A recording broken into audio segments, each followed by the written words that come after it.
Olá, muito bom dia para você. É um prazer estar na sua companhia nesta manhã de sábado, 14 de maio. A Comissão Pastoral da Terra fez um alerta esta semana. Houve um aumento de 80% no número de assassinatos no campo. Dos 35 homicídios em 2021, 9 foram aqui no estado do Maranhão. Para falar sobre o assunto, eu recebo hoje aqui no programa Em Alta o advogado Urubatã Pinheiro, da CPT no Maranhão, e também a liderança rural Valdilene da Conceição Santos. Bom dia, pessoal. Bom dia. Prazer estar aqui com vocês também. Pena que a gente tenha que tratar convite. dessa questão, né, que são os conflitos, né, e a violência no campo, que é algo histórico no Maranhão. E eu queria começar falando com o Urubatã a respeito desses dados aí que nos assustam, né, e não tiram o Maranhão, né, desses primeiros lugares aí do ranking da violência no campo. É um problema histórico, é um problema de interesse do Estado, mas a gente está falando de pessoas que vivem de fato sob a égide da invisibilidade pública por parte do Estado e por parte da sociedade, não é isso, Urubatã? Isso mesmo, Cristiane. Então, inicialmente a gente quer agradecer por esse espaço, né, esse importante espaço oferecido aqui à Comissão Pastoral da Terra no sentido de dar visibilidade a toda essa realidade de violência no campo, no estado do Maranhão. Então, obviamente, esse é um espaço em que a gente tem essa oportunidade, né, de fazer chegar essa realidade que é conflituosa e que é violenta aqui no estado do Maranhão. E, principalmente, é uma realidade que não inicia com esse lançamento, né? Ela é histórica, essa realidade de violência contra os povos e comunidades tradicionais aqui do estado do Maranhão. Então, nós estamos no dia de hoje aqui para dar essa contribuição também, falando um pouco sobre os números, mas também trazendo, né, uma pessoa que vivenciou essa realidade conflituosa, né, tendo aí sofrido os efeitos maléficos de toda essa violência contra as comunidades e contra as pessoas. Então nós estamos aqui à disposição para contribuir nesse sentido da revelação desses dados, né? Como bem foi colocado, né, a violência contra a pessoa, contra os trabalhadores, contra as comunidades, ela teve um aumento significativo, né? Nós tivemos em 2020 tivemos 5 assassinatos e em 2021 nós tivemos então um aumento porque tivemos o assassinato de 9 pessoas no campo maranhense. A gente viu crianças, né, também sendo vítimas, né, dessa violência. Exatamente. Nessa violência toda que nós observamos, né, hoje foram divulgados os dados, né, a respeito desses conflitos. Então 138 conflitos no estado do Maranhão. Então, para além da questão dos assassinatos, das ameaças contra as pessoas, também tem as situações da ameaça de despejo, né, das invasões dos territórios, de comunidades sendo envenenadas, né? Aí eu digo envenenadas, as pessoas, inclusive as águas, as terras, os territórios dessas comunidades, né? Então, de fato, é uma violência que vem sendo cometida historicamente contra esses povos e comunidades e que a gente precisa, né, somar forças nessa luta para fortalecer essas comunidades, esses povos que vêm sofrendo todos esses ataques. Eu vou já apresentar para vocês a Valdilene, a gente vai ter oportunidade de conversar, né? E para você entender bem o que o Urubatã está falando. A gente está falando de estatística, mas a Valdilene não é uma estatística. A Valdilene é uma pessoa que vive toda essa violência no campo e que tem sido vítima dessa violência. Quando a gente fala de território, né? E a gente fala da noção de território, da noção de terra, que é diferente, né, para os povos e comunidades tradicionais e para quem vive no campo. de fato falta essa compreensão do que seria essa noção de território num sentido mais amplo por parte de quem está à frente e na formulação das políticas públicas, né, que a gente chama dos planificadores que estão lá, né, por trás de suas mesas, nos seus debates, no próprio Congresso Nacional. Essas pessoas talvez ainda precisem entender de fato o que é essa noção de território? Exatamente, Cristiane. A gente tem enfrentado, principalmente nessa questão jurídica, né, de acompanhamento a esses povos e comunidades, uma visão assim muito reduzida, restrita do que seja esse território, né? Nós, em ações possessórias, por exemplo, quando se faz uma inspeção judicial, por exemplo, né, então muitas vezes os agentes públicos que vão para essa inspeção judicial, e aí a gente pode dizer mesmo juízes, muitas vezes eles compreendem o espaço da posse, né, que seria a garantia daquele direito daquela comunidade ali.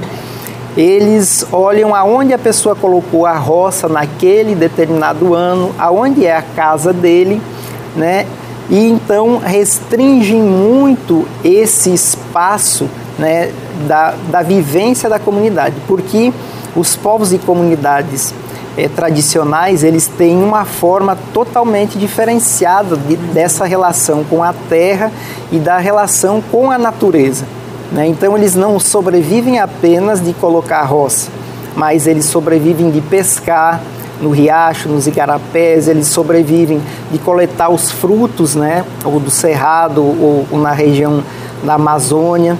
Então é um conjunto muito mais amplo do que uma visão reduzida, digamos assim, de uma sobrevivência a partir apenas de uma cultura, né?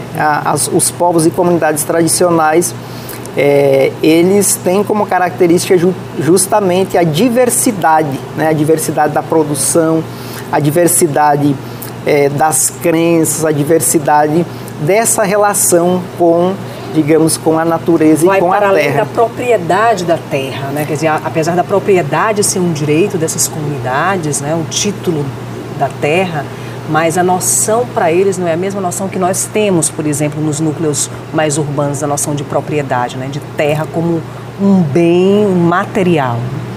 Um bem relacional, muito mais relacional. É exatamente isso, né? Eles, na relação com a natureza, eles colocam as roças, por exemplo, né? As roças onde coloca num ano, no próximo ano eles escolhem um outro local para colocar a sua roça, né? Por isso que eu fiz essa referência, né, nas ações possessórias. Muitas vezes o juiz, na inspeção judicial, ele quer ver aonde está a roça que a pessoa colocou naquele ano, né? E aí, obviamente, tem alguns que têm uma abertura maior, né, e a gente pode dialogar, e alguns, assim, tem algumas restrições com relação a isso. Então, assim, para você identificar essa extensão desse território, se você olhar só a roça que a comunidade coloca naquele ano, é claro que vai ficar uma área muito reduzida. Por quê? Porque essas comunidades tradicionais, elas não têm acesso a grandes tecnologias, né, para plantar em grandes áreas. Na verdade, nem é esse o objetivo delas, né? Elas querem sobreviver, né, daquela produção, mas querem também preservar aquelas áreas para as futuras gerações. Também existe isso, né, com relação aos povos e comunidades tradicionais. O que, por outro lado, nesse sistema de grande produção, não se olha para isso, né? Digamos assim, não, mas não vamos destruir tudo aqui porque nós precisamos, né, para as próximas gerações. O que se olha são os números. Vai dar lucro? Tem que derrubar? Tem que poluir? Se der lucro, derruba e polui. Então, né? Então, assim, é um pouco essa realidade que se contrapõe aí, esse modelo, né, que são dessa vivência, né, dessa relação das comunidades tradicionais com a terra, com o território e com a natureza de uma forma geral, e essa visão mais produtivista mesmo, mais capitalista da utilização, né? De ver a natureza, de ver a terra como um objeto que se possa explorar para retirar o lucro. Então são duas visões antagônicas, né? E que, de certa forma, por toda essa lógica da sede de mais lucro, de mais capital, de mais acúmulo, nós temos essas violências que nós estamos observando, né, que é uma violência histórica. Né? Eu queria chamar aqui uma frase, produção, colocar aqui no vídeo pra gente uma frase aí do Chico Mendes, pra gente colocar aqui, pra gente poder fazer essa reflexão e conversar aqui com a Valdilene. Tenho esperança de continuar vivo, é vivo que a gente fortalece essa luta. Isso aí é Chico Mendes falando, né?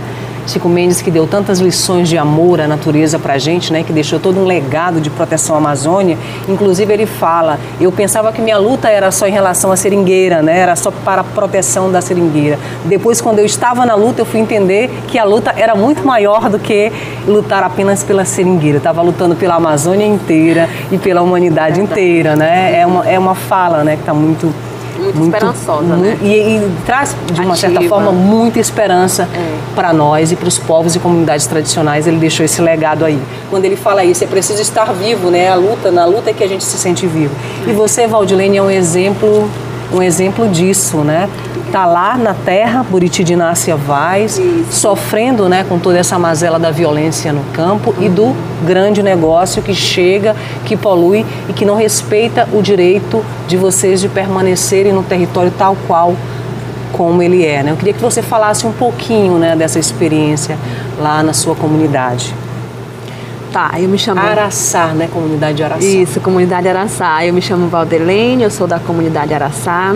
Inclusive, eu quero começar já agradecendo, né, pelo convite de estar aqui, de estar relatando os problemas da minha comunidade. A gente é que agradece o fato de você estar aqui com a gente. Da minha comunidade ter se esforçado para mim poder me colocar aqui, né? Quero agradecer ao Padre Chaga, da Diocese de Brejo, o Bispo Dom Valdeci, a Osmarina, a Franciane, as meninas que trabalham com ele, que me deram a maior força, me deram determinação e coragem para mim estar aqui. Quero agradecer a minha comunidade também, que se esforçou muito para a gente estar aqui. Então, nossa comunidade enfrenta desde 2016, né, esse conflito com o agronegócio, que é uma situação muito difícil para nós que somos moradores. Aí tem o período também do agrotóxico, né, que eles fazem a plantação, eles têm que usar o produto, né, eles têm que usar o veneno. Como diz um conhecido meu, o agrotóxico é só um nome bonito, você tem que chamar mesmo veneno, né? Então, veneno, que só o nome já diz, né, matança. E aí teve o caso de acontecer na nossa comunidade que o dono do agronegócio foi fazer a pulverização do veneno via aérea. E nessa ocasião, o avião passou por cima da comunidade, onde atingiu várias pessoas, crianças, adultos. Tem muitas crianças hoje na nossa comunidade que têm sequelas sobre isso, né? A saúde das crianças não são as mesmas. E sobre a insegurança, tanto da mulher quanto do homem, né? As ameaças que a gente tem sofrido dentro da comunidade. E estar aqui é muito difícil para a gente da nossa comunidade. Para mim mesmo é difícil, entendeu? Até por questão do medo. Entendeu? Que a gente tem medo de falar, mas se a gente se calar, a gente não vai resolver o problema, né? Ver a frase que apareceu aqui foi muito bonito, enche a gente de esperança. Então a esperança e a fé é que está movendo a nossa associação, a nossa comunidade. E a gente está esperando a decisão da justiça para a gente ter nosso território de volta, né? Porque a gente vive do trabalho de roça, a gente não sabe viver na cidade, entendeu? Porque a gente não tem uma profissão para morar na cidade, então a gente precisa do nosso território, precisa do nosso interior, a gente precisa da roça, precisa da criação de animais, tudo isso que a gente vive lá dentro dessa comunidade e que a gente não está tendo no momento, né? A gente está esperando a decisão da justiça para a gente poder retomar a nossa comunidade de volta e estamos na luta, não vamos desistir. A gente já chegou a enfrentar... Que tipo de ameaça que já chegou para vocês? 2 adolescentes, a gente cria gado, né? Lá na comunidade tem alguns dos moradores que criam. Aí 2 adolescentes foram procurar os animais que saíram do cercado. E aí eles andando de moto procurando, os seguranças do agronegócio, eles estavam atrás das crianças de moto. E são 2 crianças de menores. Eles saíram atrás dos meninos de moto, aí os meninos muito assustados pararam a moto e entraram no mato correndo. Aí ele gritou, espera aí, quero só conversar com vocês. Só que como já tinha acontecido em outras ocasiões deles ameaçarem, eles ficaram com medo. Eles ficaram com medo, aí eles saíram correndo. E a gente foi na delegacia registrar o boletim de ocorrência e tudo, a polícia foi averiguar a situação e ele não negou que foi atrás das crianças, né, que só queria conversar porque ele disse que estava tendo um furto de arame da parte deles, né, da parte deles do agronegócio, e que talvez os meninos poderiam estar cortando o arame. Só que são 2 crianças de menores que eu tenho certeza que não fazem mal, não fariam mal a nenhum a eles, entendeu? Estavam apenas fazendo o trabalho deles, procurando os animais dele. E aí teve ameaças também sobre uma mulher, né? A gente mora no interior e ela estava vindo de outro interior, onde também um dos seguranças veio atrás dela de moto, né? Então são esses tipos de ameaças. E o que o agrotóxico, como você fala, o veneno, né, já trouxe de malefício para a comunidade? No período que aconteceu, como avião no interior é novidade para as crianças, uma das crianças estava bem exposta. Eu estava no trabalho, que eu trabalho no interior vizinho na escola, eu estava numa reunião e o avião estava trabalhando, né? Estava trabalhando. Quando a gente chega na comunidade, já estava acontecendo. Ele passava por cima da comunidade, só que os pulverizadores do avião não estavam desativados, eles estavam ativos, porque estava respingando. Aí um dos meninos que pingou o agrotóxico foi feriu ele, gerou uma coceira, daí então pelo cheiro que é muito forte, gerou vômito, dor de cabeça e daí foi pegando todo mundo, pela água, pela roupa. Algumas das plantações que a gente tem no nosso quintal também foram morrendo. E como é que se diz? O cheiro gera vômito, dá um mal-estar no estômago horrível. E o produto na pele gera uma queimação, uma coceira que aí você coça tanto que fere. Na hora do banho, você sente aquela coisa insuportável no seu corpo. Aí uma das crianças ficou gravemente ferida, está fazendo acompanhamento médico até hoje, porque ele não é mais uma criança saudável, porque atingiu muito por dentro, né? E hoje ele está fazendo tratamento. E as sequelas não deixa por fora. Porque com tudo que sara por fora, vai gerando por dentro. Porque pelo consumo da água, pelo consumo do alimento, porque é tudo perto. O campo é muito perto da nossa comunidade, é bem do lado.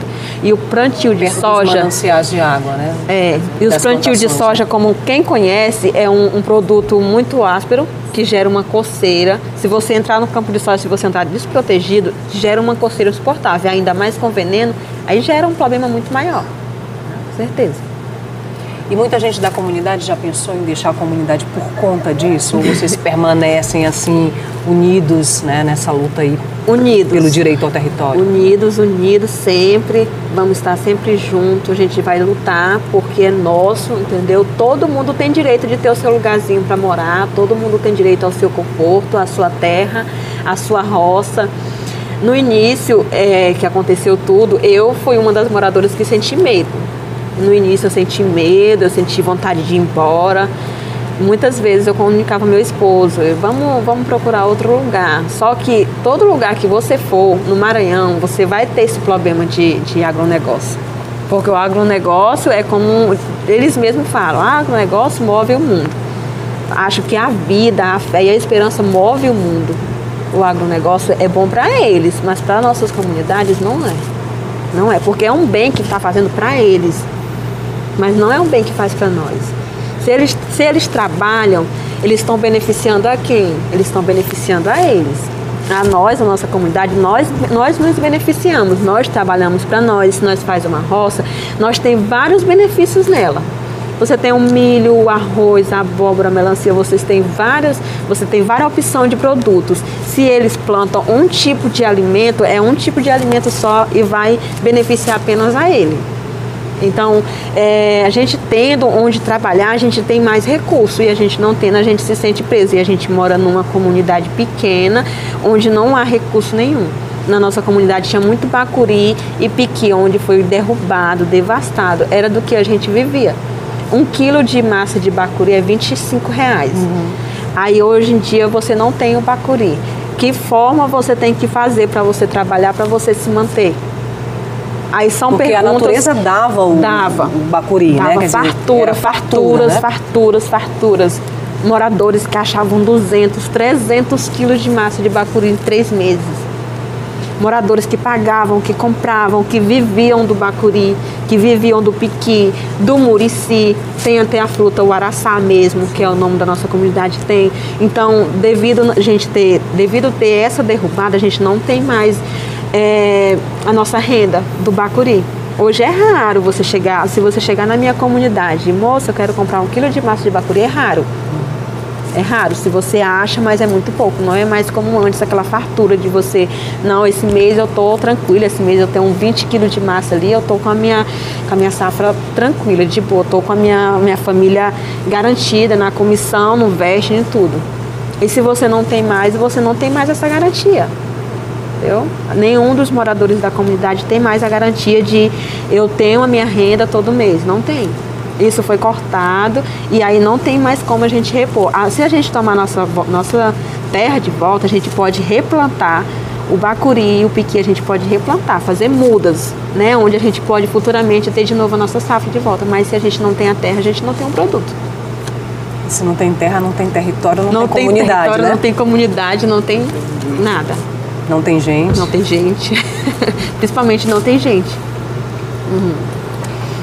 Urubatã, nos últimos anos isso é uma percepção minha, né?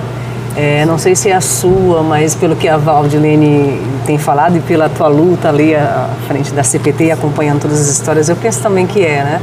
A gente vem caindo num desalento, né? Apesar do Brasil ter evoluído muito nos marcos legais em relação à proteção à terra e às comunidades tradicionais, mas a gente tem visto nos últimos anos, né, uma deturpação, né, e uma certa interpretação e a prática, né, e práticas que nos levam a esse desalento em relação ao papel do Estado, né, ao cumprimento, né, dessas políticas públicas e dos marcos legais de proteção às comunidades tradicionais. Como é que você vê isso, né?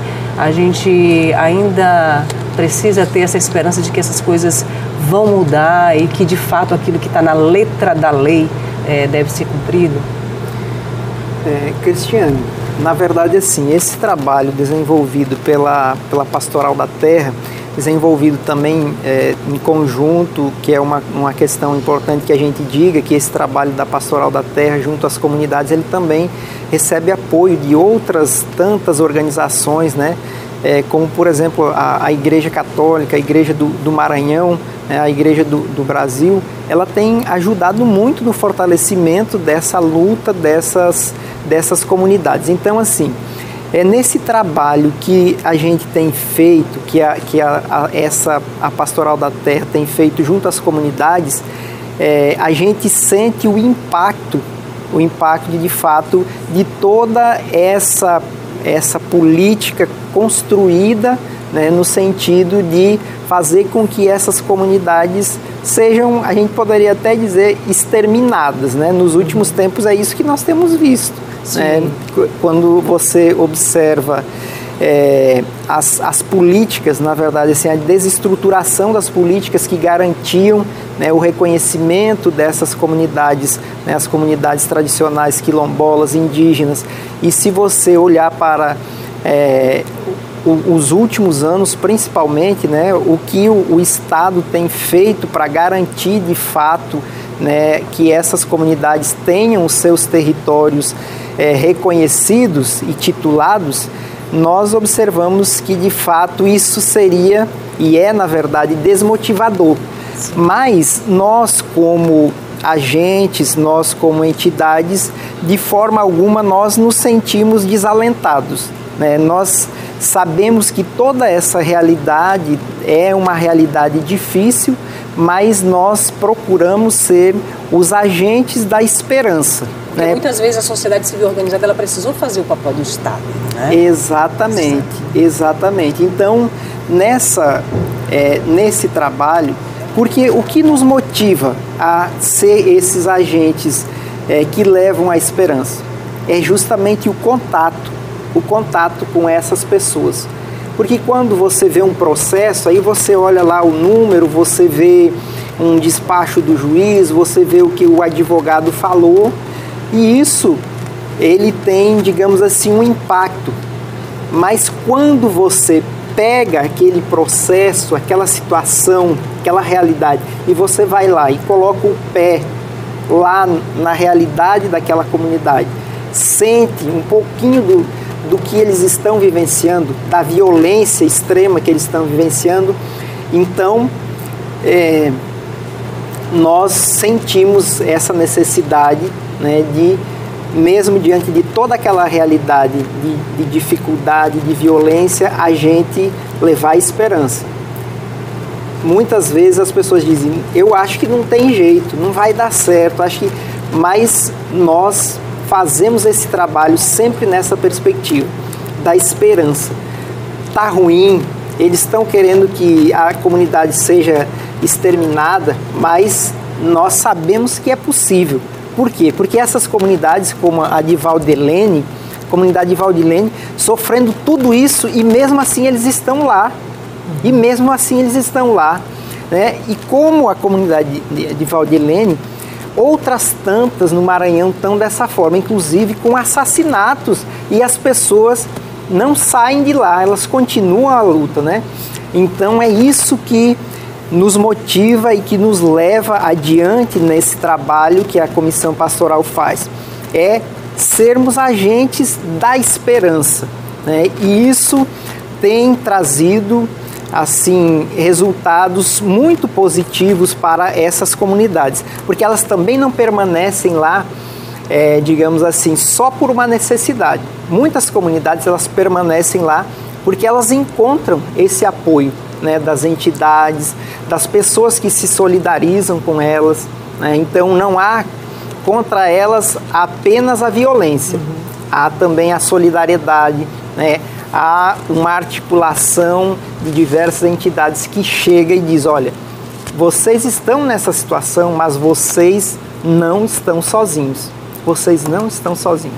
Bom, a gente vai rapidinho para o intervalo comercial, mas antes eu tenho um recadinho aqui para o nosso telespectador. Está chegando a hora de gerar conexões e concretizar parcerias de sucesso. Vem aí a Expo Indústria 2022. De 26 a 29 de maio, no Multicenter Negócios e Eventos, você vai poder acompanhar um evento que fortalece a indústria maranhense. Promove a cooperação entre as empresas e o público consumidor e dissemina novas tecnologias no estado. Para você ficar por dentro de tudo, a TV Difusora vai fazer a cobertura completa do evento com conteúdos especiais, muita informação e transmissão ao vivo, direto da feira, nos dias 26 e 28, junto com todo o nosso time. Estamos te esperando. A Expo Indústria é um oferecimento FIEMA, Federação das Indústrias do Estado do Maranhão. Não perca. Já já a gente volta falando aqui sobre violência no campo e também os dados, né, dessa violência no campo do Maranhão. Até já. Olá, de volta com o programa Em Alta. Que bom que você ficou aí aguardando a gente para esta conversa muito especial. Aliás, a gente tem convidados aqui muito especiais hoje e falando sobre uma temática que a gente tem que tirar da escuridão e levar mesmo aí para a luz, que é a questão da violência no campo, no Maranhão e no Brasil. A gente está falando de dados extremamente negativos. E a gente está aqui com a Valdelene e também com o Urubatã, que é da CPT, Comissão Pastoral da Terra, advogado, e a Valdelene, que é da comunidade Araçá, lá de Buriti de Inácia Vaz. Mas antes de voltar a conversar com eles, eu tenho um recado para você. Olha só, já pensou em morar pertinho da praia, pagando prestações que cabem no seu bolso? Chegou a sua hora. O Costa Araçagi Condomínio Clube é para você. ITBI, registro grátis, condições especiais e facilidade no seu financiamento. Área de lazer completa, apartamentos de 45 e 47 metros quadrados. Chama lá no WhatsApp para fazer o melhor negócio da sua vida. Os telefones é 99109-0335 e 99188-4845, ou aponte a câmera agora mesmo aí para o QR Code que está aparecendo na tela e fale imediatamente com um dos corretores. Seja para investir ou para morar, o Costa Araçagi é o lugar. Um empreendimento Franeri Tenda.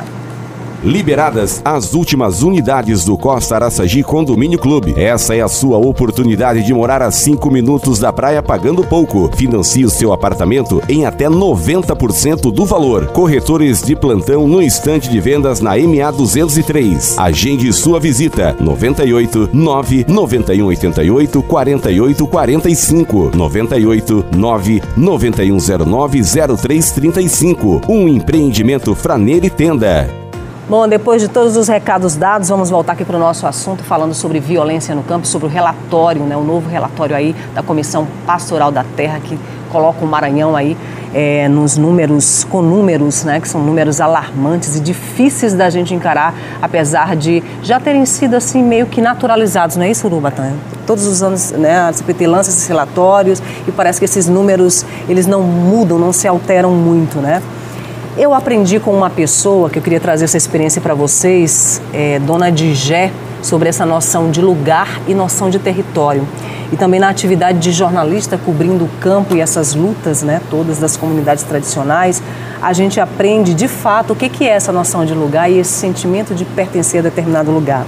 E eu vendo aí o depoimento da Valdilene, né, e nos emociona muito essa luta dela para permanecer nesse território, e quando ela fala assim, não, a gente não tem condição de morar na cidade, a gente não quer morar na cidade, né? Na verdade, as comunidades precisam ter esse direito exercido, que é o direito de viver no campo, não é isso? O direito que tem sido negado por esse Estado que a gente chama de Estado Democrático de Direito. Onde é que está essa democracia, né? É verdade, Cristiane Moraes. Essa noção de pertencimento das comunidades, muitas vezes ela não é respeitada, né? E aí a gente, obviamente por essa atuação jurídica, no campo jurídico, a gente observa essa dificuldade que se tem. Quando você vai para uma disputa judicial, né, dentro dos processos, muitas vezes se tem uma falsa impressão que a partir, digamos assim, de um acordo, você vai resolver aquela situação, vai ter uma resolução do conflito, você vai garantir o direito daquela comunidade, né? Se divulga muito isso, né, a partir dos acordos e tal, não, vamos resolver o conflito. Mas isso, na verdade, pela observação que a gente faz, é que muitas vezes esses acordos, eles desrespeitam totalmente esse pertencimento, né, dessas pessoas, dessas comunidades. Por quê?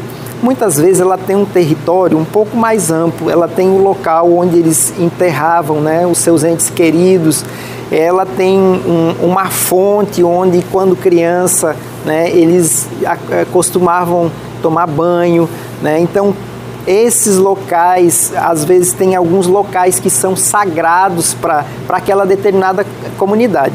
E aí você chega no processo, muitas vezes, e aí, não tem uma proposta de acordo e tal. Então, assim, o que a gente tem observado é que, como estratégia, ou a empresa, ou o fazendeiro, né, ou o suposto proprietário que está demandando contra a comunidade, ele faz isso como uma estratégia. Então ele aparece lá e diz, não, vamos fazer o acordo, nós queremos fazer o acordo, em alguns casos, né? Vamos fazer o acordo, mas qual é o acordo? A comunidade ocupa, por exemplo, 300 hectares, ele vai e oferece 10, 15, 30 hectares. Mas o que acontece?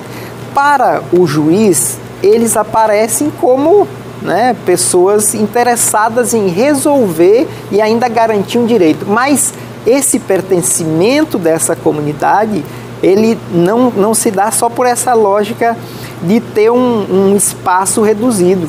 Tem comunidades que estão há centenas de anos convivendo naquele espaço, por exemplo, digamos, dos 300 hectares, que ele tinha acesso a esse cemitério onde enterrava os entes queridos, que ele tinha acesso à fonte, que ele tinha acesso ao local onde coletava o piqui, o bacuri, né, as frutas do cerrado.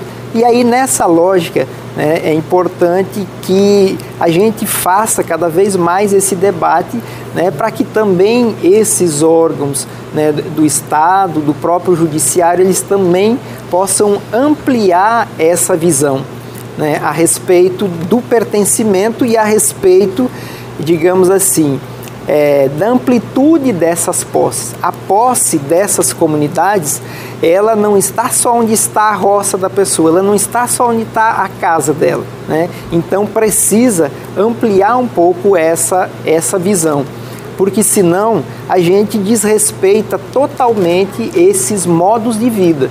E é importante dizer que esses modos de vida são os modos de vida que estão contribuindo com todas as pessoas do planeta. Não é só do Maranhão, não é só do Brasil.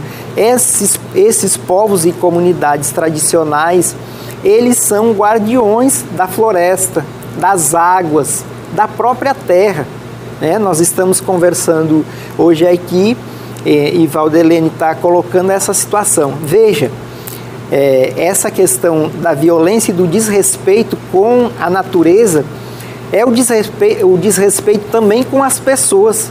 Imagine, assim, eu tenho até dificuldade de imaginar uma situação dessa em que alguém querendo retirar um lucro da natureza, da terra, passa veneno sobre uma comunidade de pessoas, de crianças, de jovens, de adultos, de idosos. Quer dizer, isso assim é até difícil para a gente imaginar. Então, esse desrespeito para com esses povos e as comunidades, ele é muito grande e a gente precisa fazer esse debate para que a gente possa cada vez mais evidenciar essas violências, quem faz, né, quem provoca essas violências, mas também, né, buscar fazer com que os órgãos de governo, o próprio judiciário possa olhar com um carinho maior, né? Não ficar preso apenas ao que disse a lei, ao que muitas vezes o advogado da empresa apresenta, que muitas vezes são inverdades. Nós tivemos casos, assim, coisas inimagináveis. Lá em Balsas, por exemplo, a comunidade Bom Acerto, né, para citar uma, eles estão lá nessa comunidade desde 1963. O advogado, né, lá do suposto proprietário entrou com uma ação e disse: olha, eles invadiram essa área em 2015. Né? Eu não sei, não tenho absoluta certeza sobre essa data, mas para dizer assim, 1963, e ele disse assim, uma data, ó, eles invadiram, foi aqui, nesse período. E aí, o que acontece? O período que ele colocou estava com menos de 1 ano e 1 dia, o juiz olhou, viu lá que tinha, de fato, algumas roças, que tinha esse pessoal lá com as casas, que as casas dos trabalhadores rurais não é aquela mansão feita de alvenaria, de tijolo, né, aquela coisa bonita. Não, são casas muitas vezes de adobo, de palha, de fato. E muitas vezes essa realidade é vista como sendo, digamos assim, moradias recentes. Aí o que aconteceu? O juiz olhou, tá certo, olhou se tinha os requisitos da ação, concedeu a liminar, despejaram em plena pandemia, né? Isso obviamente não foi 2021, que foram os dados da Comissão Pastoral da Terra, mas foi 2020. Em plena pandemia eles foram despejados, 8 famílias que perderam tudo, Inverdades que poderiam ser, digamos assim, com cuidado, né? Poderia ter sido, de repente, determinada uma inspeção judicial, né? Foi olhado o quê? Foi olhado o processo. Olhou ali, cumpriu com os requisitos, então concede a liminar. Então, assim, eu acho que é preciso esse olhar mais, eu diria assim, mais amoroso mesmo para com essas comunidades. E a gente está falando de processos de corrupção em laudos antropológicos, em laudos ambientais, né, também que estão, né, que fazem parte desses processos também. Isso acontece muito, né? Isso aconteceu recentemente aqui na Grande São Luís, tem acontecido, né? E a gente tem visto isso pelo interior do Maranhão de fato acontecendo também, né? Essas manipulações de dados relacionados a dados que seriam dados científicos, mas que acabam sendo manipulados. Né? Exatamente. Então, é uma realidade, digamos assim, de uma luta que eu imagino que ela não vai acabar muito cedo, mas que ela precisa ter cada vez mais pessoas que se solidarizem, mas que também entrem nessa luta, né? Porque há uma disputa também de narrativas, né? Normalmente, quando as comunidades são atacadas, elas são atacadas primeiro por uma narrativa que é uma inverdade, que foi o caso lá, mas a gente poderia citar muitos outros. Então a comunidade que está lá vivendo, tirando o seu sustento, preservando a natureza, aí quando vai para um processo judicial, elas são acusadas de quê? De invasoras, não, eles invadiram, não, eles estão destruindo a natureza, né? Eles estão cometendo crimes ambientais, entende? Então, assim, por isso que é preciso a gente discutir sobre isso, para que também a gente possa, né? Não sei nem se a gente tem essa capacidade, né? Mas eu acho que a partir do diálogo é importante. Nós estamos no Estado democrático de direito, então essa possibilidade do diálogo, né, com o Poder Judiciário também, com os governos, que a gente possa cada vez mais conscientizá-los de que esse olhar precisa ter um cuidado maior para com essas comunidades. Bom, a gente vai fazer um rápido intervalo e volta conversando aqui com a Valdilene. E eu queria que a gente destacasse isso que você falou muito, né, sobre a questão do modo de vida, né? Como é que o modo de vida da Valdilene impacta também o modo de vida do Urubatã, e como que essas conexões elas são feitas a partir da natureza e a partir do ambiente. Até já. Voltando com Em Alta, a gente já está caminhando aí para o nosso último bloco de conversa. A gente poderia conversar aqui a manhã inteira sobre esse assunto, porque tem muita coisa para ser conversada, para ser dialogada, como eu falei aqui no início do programa, para a gente tirar aí do véu da escuridão e colocar as claras, viu? Olha só, tem antes um recadinho para você. O que você acha de ganhar uma Super TV de 55 polegadas novinha em folha? Bom, né? Então fica ligado no sorteio que o Sistema Difusora preparou. Nós vamos dar para você esse super presente. A TV que mais te dá prêmios lançou mais um sorteio pra você. Chegou a hora de você faturar uma Smart TV de 55 polegadas. Confira e curta o post e siga as regras no nosso Instagram da TV Difusora. Você pode participar quantas vezes você quiser, hein? E o resultado sairá no dia 16 de junho nas nossas redes sociais. Difusora, aqui tem prêmios pra você.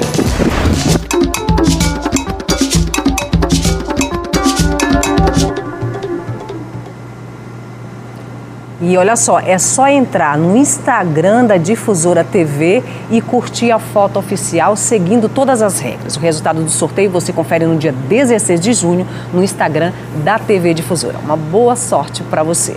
E a gente volta aqui para a nossa entrevista. A gente falava exatamente sobre essa questão do modo de vida. Você falava alguma coisa, Urubatã, que a gente precisava conversar aqui no programa e falar sobre determinados dados aí que precisam vir mais às claras, né? Exatamente, Cristiane, porque nós fizemos essa divulgação, né, aí dos conflitos no campo, né, divulgando os dados de 2021, né, das ocorrências de conflito, né, e nós tivemos então essa realidade aí de nove assassinatos, tivemos 8 ameaças, né. Mas é importante que a gente possa colocar nesse nosso bate-papo aqui, que essa realidade de violência, né, ela vai muito além desses números divulgados de 2021. Né? Nós temos dados também da Comissão Pastoral da Terra que de 2017 até a presente data, nós temos 25 assassinatos de trabalhadores e trabalhadoras rurais, né, de lideranças, de quilombolas, de indígenas. Não só mas ameaças, né, e outros tipos de violência psicológica também, né, como que as crianças, né, sofreram lá na comunidade de Araçá também. Exatamente, inclusive, né, com essa lógica da violência. Nos últimos dias nós tivemos a inclusão de um casal, né, de trabalhadores rurais lá do sul do estado do Maranhão que sofreram uma tentativa de homicídio, né, o esposo sofreu uma tentativa de homicídio e a esposa foi torturada nessa lógica da luta pela terra. Então eles entraram no programa de proteção, mas eles, né, são mais 2. Esse programa de proteção já tem 60 atualmente, né, a informação que nós temos tem 68 pessoas incluídas nesse programa de proteção, né, e todas essas pessoas são pessoas de comunidades, né, são pessoas de 29 comunidades que estão ameaçadas de morte. Acompanhando a CPT, eu tive a oportunidade de conversar em off, com câmera desligada, né, sem gravar absolutamente nada, mas tive contato com essa pessoa que nesse dia ela ia ser retirada do território, né, pela equipe que faz parte do programa de proteção a testemunhas, né. E para o nosso telespectador entender, essa pessoa que é retirada e que ela entra para o programa, ela ganha uma nova identidade, né, quer dizer, ela sai do seu lugar, ou seja, o próprio programa em si, entrar para o programa já não é algo fácil, já é uma violência também, né? Porque com a ideia de proteger a vida, essa pessoa é retirada do seu lugar, né? E do seu modo de vida, dos seus parentes, né? E vai para longe e não sabe até quando, né? Quanto tempo ela deve ficar distante. Eu tive a oportunidade de conversar com essa pessoa, e é uma situação realmente muito difícil, e como o Urubatã está falando aqui para vocês, a gente já tem 68 pessoas nessa situação no nosso estado, fora outras que ainda não entraram para o programa de proteção à testemunha, né? Exatamente, então é uma realidade, né? Porque quando a gente divulga os dados referentes a um determinado ano, a gente tem uma impressão, digamos, dessa violência, do conjunto de conflitos, né? Mas se nós pegarmos, né, essa relação dos números de conflito, dos números de assassinato, dos números de ameaças, né? Então tudo isso a gente observa que dá um verdadeiro caldeirão. Nós chegamos, assim, de violência, né? Nós chegamos a falar no dia de hoje que, na verdade, o campo maranhense ele está vivenciando uma verdadeira guerra, né? E uma guerra, a gente diz assim, até desleal, né? Muito desleal. Por quê? Porque as comunidades, elas estão lá desenvolvendo os seus modos de vida. O que é que elas sabem fazer lá? Elas sabem proteger a natureza, sabem botar a roça deles, eles sabem ir no riacho, né? Desenvolver aquela vida pacata. Agora, esses agentes externos que vêm para a retirada dessas comunidades, muitas vezes vêm através, digamos assim, dessa estrutura mesmo da justiça, né? Com um advogado, muitas vezes, que conta uma história que não é verdadeira, como aquele caso que nós conversamos aqui, né? E aí ele consegue uma decisão que é judicial. Então imagine o impacto daquelas famílias que vivem desde sempre lá. Chegou uma ordem judicial que diz que vocês têm que sair daqui, dessa terra, que ela não é de vocês. Então, e a gente de fato vive tempos muito duros e não é de hoje, né? Tá aqui a Valdilene para contar essa história, né, em pessoa pra gente, né, Buriti de Inácia Vaz, mas a gente pode citar tantos outros lugares, por exemplo, Alcântara está na lista de um dos maiores genocídios culturais que já aconteceu no nosso país e na América Latina, né? Famílias que foram retiradas do seu território, do seu modo de vida, né? Que saíram do litoral e foram para o continente e que hoje vivem nas agrovilas, distante de seus cemitérios, como você falou, de suas plantações, de seus quintais, de seus jardins, né?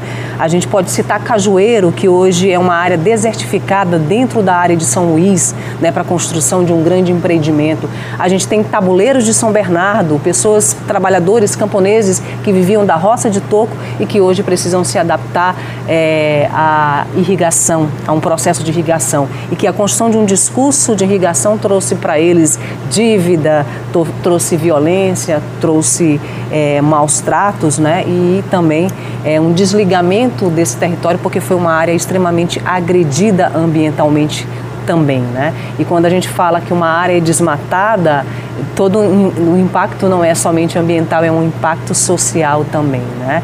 E a gente quer trazer tudo isso às claras para que a gente possa entender por que, como a gente falava aqui, né? Porque que o modo de vida da Valdilene importa tanto para mim e para você, né? Importa demais, porque o modo de vida dela está na minha raiz de vida, né? Na raiz da minha história, na minha raiz de maranhense, de brasileiro, assim como do Urubatã e de todos nós que somos maranhenses e brasileiros e que precisamos da floresta e precisamos das comunidades e desse modo de vida, de toda essa cultura para a gente sobreviver. Valdilene, eu queria que você deixasse aqui para a gente está caminhando aí para o finalzinho, né? Não é possível dialogar, né, com essa noção de desenvolvimento sustentável, como ela se aplica e como ela chega para você. Como é que você percebe isso? Existiria uma outra forma em que vocês que estão na comunidade, que estão vivenciando o impacto, né, do agronegócio e dessa noção de desenvolvimento sustentável que chega para vocês, que é uma noção equivocada, existiria alguma possibilidade de diálogo? Com o agronegócio?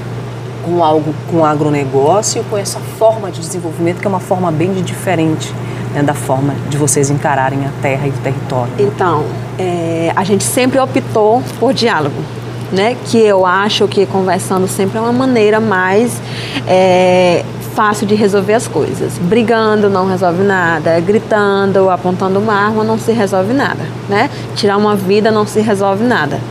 Então eu acho que dialogar, conhecer o outro lado e conhecer o nosso lado seria um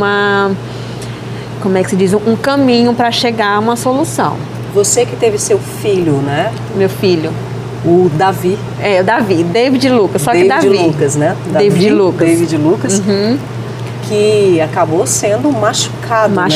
Exatamente. Pelo veneno, né? Então, como tinha roupas no quintal, e eu não, como desprevenida, sem o conhecimento, né, do produto, de o que ele faria, eu só tirei, dropei, guardei e ele usou.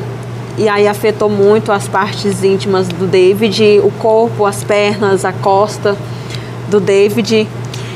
E eu procurei recurso, mas eu não encontrei. Eu tive que pedir ajuda, gritei mesmo por socorro, andei atrás de ajuda e consegui fazer um exame particular onde confirmou que ele estava com uma alergia. O David que está aqui com a gente, né? Já brincou bastante aqui no estúdio. Traz ele aqui, Jacob, pra gente. Traz o David aqui pra gente. Fala oi, meu amor. Esse é o David. Esse é o David, ele tem só 5 anos. David que não é uma estatística, né? Uma criança e que foi afetada, né, pelo veneno lá no seu território, né? Essa é uma história real. O David tem 5 anos, ele passou por tudo isso. Imagine só a minha vizinha que tem um filho de apenas 1 ano de idade. No período que aconteceu, ele não tinha 1 ano ainda. Que a situação da criança era precária, era desesperadora. De eu ver a mãe da criança naquela situação, na mesma situação que eu e a comunidade inteira, na mesma situação, e a gente não poder se ajudar, porque não tinha como a gente se ajudar. Você como cidadã brasileira e como maranhense que né?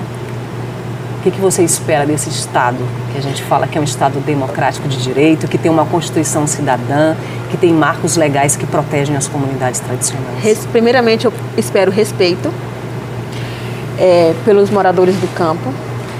E segundo, oportunidade, muitas oportunidades, porque eles nos dão uma oportunidade, eles nos estão fortalecendo, né? E nos dando o direito de viver no nosso território. Porque morar na cidade, como eu falei para você, que morar na cidade é ruim, eu não quero meu filho morando na cidade porque ele vai viver preso, porque eu já morei na cidade. Mas antes de eu ir para a cidade, eu fui criada no interior. O meu pai trabalha de roça, ele me ensinou a trabalhar de roça.